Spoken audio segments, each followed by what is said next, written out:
To New Day Northwest. Just because Valentine's Day is over doesn't mean we have to stop talking about desire. There is a lot of it in a book that we're delving into right now. Wanting is a collection of essays edited by Seattle author Margot Kahn. Margot's joining me on the couch along with Seattle author Amber Flame, who contributed a piece to the book. Welcome to New Day, ladies. Thank you. This is exciting. I really want to start off, Margot, by asking, though, how do you define desire? Because it's a lot of things. It is a lot of things, and I think a large part of the reason we wanted to put this book together was to show that it isn't any one particular thing. It's a feeling, it's an idea, and women define it in a wide range of ways. Yeah. Yeah. Desire is a lot of things. And I think that I really enjoy that you're exploring this so much in depth, because I think it can teach a lot about ourselves, right? Exactly. I mean, particularly in the things that we desire, because it's different for everyone, right? Right.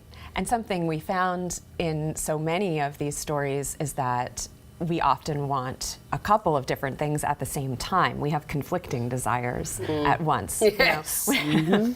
Yes. Yes. I know what you speak of. Amber, your essay actually includes a lot of layers. You talk about something we can all relate to, the desire of escaping a cold and dreary winter to be someplace warm, and then traveling to that place. Talk about your story a little more for us, if you would. Sure.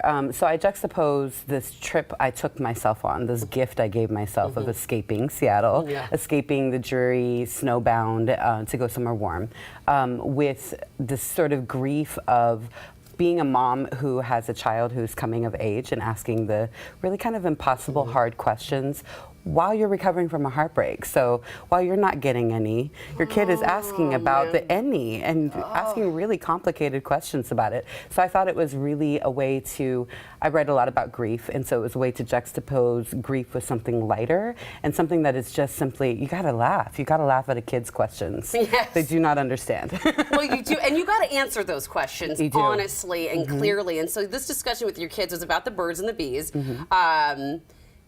And you had a clinical look at it where you were like very much like, this is what happens, this is how it works. But then you also had a more emotional conversation about desire. How did you, because that's where I think, I've been clinical with the kids, but I think that's where I would like tread on like uneven water. Not that water is even, but you know what I mean, like talking about the emotional part. Yes, it's complicated. I think as especially as my child gets older, the emotional part ends up being the more important part. You can give them the language, you can give them the facts of things, but when it comes down to how do you heal a broken heart? Literally, how do you heal a broken heart? There's songs about it. There's that's exactly what I was hearing. So I think I wanted to prepare myself, and the essay was a chance to prepare, of like, there's going to be this emotional quality of what happens when you have opened your mind, your heart, or your body to somebody, and then you have to deal with the repercussions of that. And it was perfect because I was dealing with the repercussions of that when I was writing this essay. Yeah, that's a lot. Yeah. Well, and for women, it literally is scientific. Yes. I mean, we do wrap that emotion with physical feelings. I won't get into the science of it. Feel free to Google it. But, I mean, that is a true thing. So, Margot, what were you looking for when you were compiling this collection of essays? We were looking for a range of stories to sort of show that there's no one way to answer this question. You know, there's the cliche question, what do women want? And so often people think they can answer that with one answer. And these 33 essays are all over the place. There's people who want another baby. There's people who want an abortion. There's people who desperately want to find a partner. There's people who want to escape from the relationship they're in. There's people who want a really excellent meal. Yes, really just a good meal. Just a good meal. Just to cook a good meal, not even eat the good meal, but to make the good meal. Yeah. Wow. Yeah. I love that. Time. Yeah, I mean, just so they're basic things and core deep things and things on the edge of what we often consider acceptable. Right, and I think, what did you learn in the process of writing this book, or compiling the book and then writing about it? Yeah. Well, one thing, like I said, we learned that so many people have conflicting desires, and how, in a way, it's not the thing that people want is not necessarily the most interesting part of the story. The story is the why and the underneath and how they think about that desire.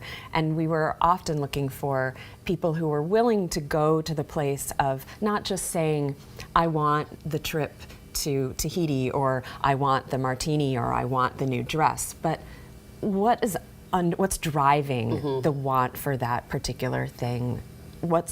Peel back the onion for us. That's key. I think that's what's key for all of us. And while you illustrated the point that two things can also be true at the same time, that feels very real to me. That resonates a lot.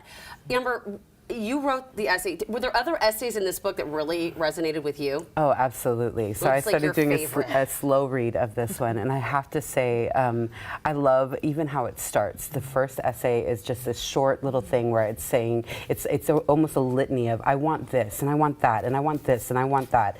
And then she rewinds it back to, actually what I want is for the world to change.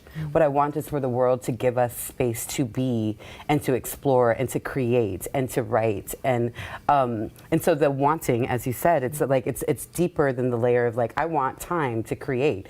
No, it turns out that I actually want world change so that we all have time to create. And how beautiful it is to layer that. Then it goes right into one about the food that I was saying of like, I love to craft a meal, not because I want to eat it, but because I can't resist the idea that these flavors might taste good together or might taste awful together, and I've got to find out.